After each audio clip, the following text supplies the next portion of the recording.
1957 میں honey bee پر ایک experiment کیا جا رہا تھا۔ اس ایکسپیریمنٹ کے دوران ایک چھوٹی غلطی کی وجہ سے بہت بڑی گڑبڑ ہو گئی۔ یہ نوٹس کیا گیا کہ ایکسپیریمنٹ کے بعد مکھیاں بہت زیادہ اگریسو اور وحشی ہو چکی ہیں۔ ایسا معلوم ہو رہا تھا کہ اگر یہ مکھیاں ایکسپیریمنٹ کنٹینر سے باہر آئیں تو یہ اپنے راستے میں آنے والی کسی چیز کو بھی نہیں چھوڑیں گی، اور اسی دوران وہی ہوا جس کا سب کو ڈر تھا۔ مسٹیریس ورلڈ وینچرز کی ویڈیوز میں ایک بار پھر سے خوش آمدید ناظرین۔ یہ واقعہ برازیل کے شہر ریو کرارو کی ایک لیبارٹری میں پیش آیا تھا، جب ڈاکٹر واروک مدھو مکھیوں پر ایک ایکسپیریمنٹ کر رہے تھے، کیونکہ یورپین مکھیوں کی شہد پروڈکشن بہت کم ہوا کرتی تھی۔ اسی وجہ سے ڈاکٹر واروک ان مکھیوں کا ڈی این اے چینج کرنا چاہتے تھے تاکہ یہ مکھیاں بھی زیادہ سے زیادہ شہد بنا سکیں۔ ڈی این اے میں تبدیلی کے لیے ساؤتھ افریقہ سے مدھو مکھیاں منگوائی گئیں، جن کو یورپین مکھیوں کے ساتھ میٹ کروایا گیا۔ یہ ایکسپیریمنٹ ایک لیبارٹری میں کیا جا رہا تھا، جہاں ایک کنٹینر میں مکھیوں نے چھتے بنائے ہوئے تھے۔ ایکسپیریمنٹ پوری طرح سے کامیاب ہو چکا تھا اور مکھیوں کی اس نئی نسل کو افریقنائزڈ بیز کا نام دے دیا گیا۔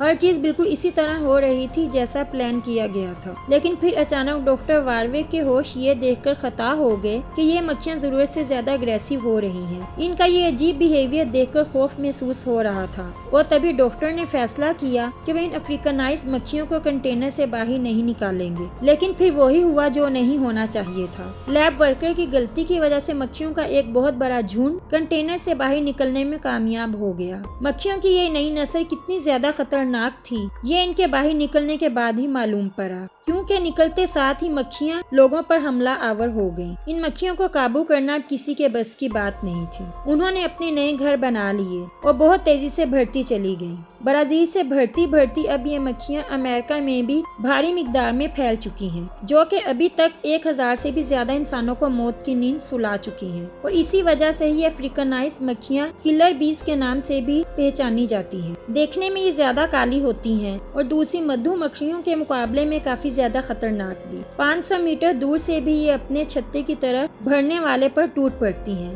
اور اگر انہوں نے کسی انسان یا جانور پر حملہ کرنے کی ٹھان لی تو یہ حیرت انگیز طور پہ اس کا آدھے کلومیٹر دور تک بھی پیچھا کرتی رہتی ہیں۔ لیکن دوسری مدھو مکھیوں کی طرح یہ افریقنائزڈ مکھیاں بھی انسان کو کاٹنے کے بعد ہی مر جاتی ہیں۔ ان مکھیوں کا ڈنگ انسان کے لیے کتنا ڈینجرس ہوتا ہے، آخر ڈنگ مارنے کے بعد یہ خود ہی مر کیوں جاتی ہیں؟ یہ جاننے کے لیے ضروری ہے کہ پہلے ہم یہ جانیں کہ مکھیاں آخر حملہ کرتی ہی کیوں ہیں۔ سب سے پہلے تو یہ سمجھ لیں کہ مکھیوں کی چاہے کوئی بھی قسم ہو، وہ انسان پر صرف تب حملہ کرتی ہیں جب ان کو خطرہ محسوس ہوتا ہے۔ نارمل مدھو مکھیاں تب حملہ کرتی ہیں جب کوئی ان کے ہائیو یعنی چھتے کو ہاتھ لگاتا ہے، لیکن افریقنائزڈ مکھیاں کیونکہ ضرورت سے زیادہ اگریسو ہوتی ہیں، اسی وجہ سے وہ دور سے ہی اپنے چھتے کی طرف بڑھنے والے انسان پر حملہ کر لیتی ہیں، پھر بے شک کوئی کسی اور مقصد سے ہی کیوں نہ گزر رہا ہو۔ جب یہ مکھیاں پھولوں سے پولن اکٹھا کر رہی ہوتی ہیں تب یہ کسی کو کوئی نقصان نہیں پہنچاتی، لیکن اگر کسی دوران کوئی ان کے اوپر پاؤں رکھ دے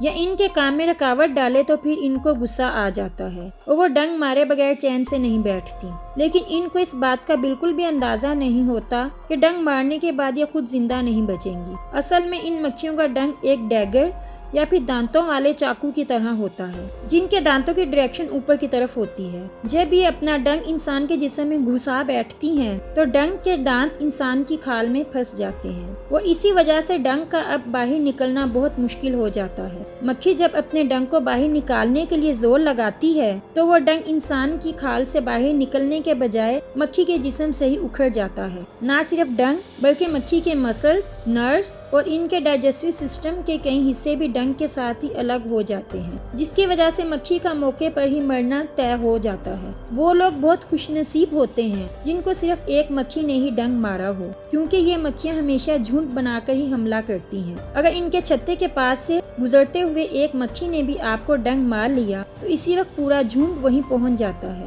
لیکن سوال یہ ہے کہ آخر دوسری مکھیوں کو پتہ کیسے چلتا ہے کہ حملہ کہاں اور کس پر کرنا ہے؟ اصل میں جو شہد مکھیاں اپنے چھتے میں جمع کرتی ہیں وہ ان کے اپنے کھانے کے لیے ہوتا ہے۔ یہ شہد مکھیاں اپنے برے وقت کے لیے جمع کرتی ہیں، خاص طور پہ جب پولن کا سیزن نہیں ہوتا ہے۔ اپنے چھتے کی پروٹیکشن کے لیے کئی مکھیاں اس کے آس پاس باری باری پہرا دیتی ہیں۔ جب کوئی انسان ان کے علاقے کے قریب آتا ہے تو یہ دور سے ہی سونگھ لیتی ہیں۔ اگر کوئی ایک بھی مکھی ڈنگ مارنے میں کامیاب ہو گئی تو اسی دوران ان کے اندر سے ایک کیمیکل ریلیز ہوتا ہے جس کو فیرومون کہا جاتا ہے۔ ایکسپرٹ کا کہنا ہے کہ جیسے ہی فیرومون ہوا میں پھیلتا ہے تو یہ وہاں موجود تمام مکھیوں کے لیے الارم سگنل کا کام کرتا ہے۔ وہ تمام مکھیاں جو اس وقت ڈیوٹی پر موجود ہوتی ہیں فیرومون کو سونگھتی ہوئی فوراً اس انسان پر ٹوٹ پڑتی ہیں۔ اسی وجہ سے جب آپ کو کوئی ایک مکھی ڈنگ مارے تو فوراً اس جگہ کو چھوڑ دینا ہی بہتر ہوتا ہے۔ مکھیوں کا ڈنگ انسانوں کے لیے اتنا خطرناک ہوتا ہے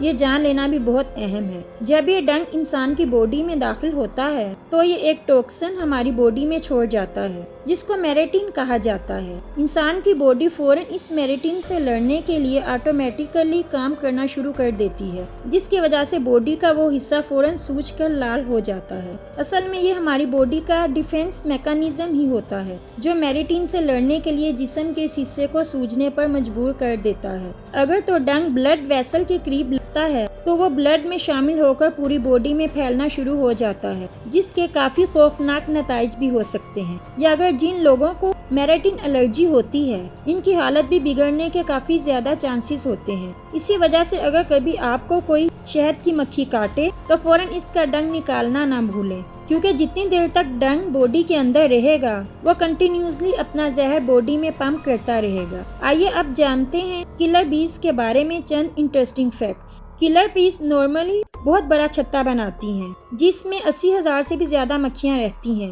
یہ مکھیاں پرفیوم، چمکنے والی چیزیں جیسا کہ جویلری اور ڈارک کلر کے کپڑوں پر فوراً حملہ کر لیتی ہیں۔ ان کا ڈنگ تو نارملی مدھو مکھیوں جیسا ہی ہوتا ہے لیکن یہ اپنا ڈنگ صرف 3 سیکنڈ میں ہی انسان کے اندر اتارنے کی قابلیت رکھتی ہیں۔ ایک مرتبہ جب ان مکھیوں کا جھنڈ مچل جائے تو اگلے 24 گھنٹوں تک ان کا غصہ ٹھنڈا نہیں ہوتا۔ کلر بیز کے حملے کی صورت میں ان سے جان چھڑانے کے لیے کم سے کم 1 کلومیٹر دور تک بھاگنا ضروری ہوتا ہے۔ پانی کے اندر چھپ جانے پر بھی یہ مکھیاں پانی کے باہر اپنے شکار کا انتظار کرتی رہتی ہیں۔ امید ہے مسٹیریس ورلڈ وینچرز کی یہ ویڈیو بھی آپ لوگ بھرپور لائکس اور شیئر کریں گے۔ آپ لوگوں کے پیار بھرے کمنٹس کا بے حد شکریہ۔ ملتے ہیں اگلی شاندار ویڈیو میں۔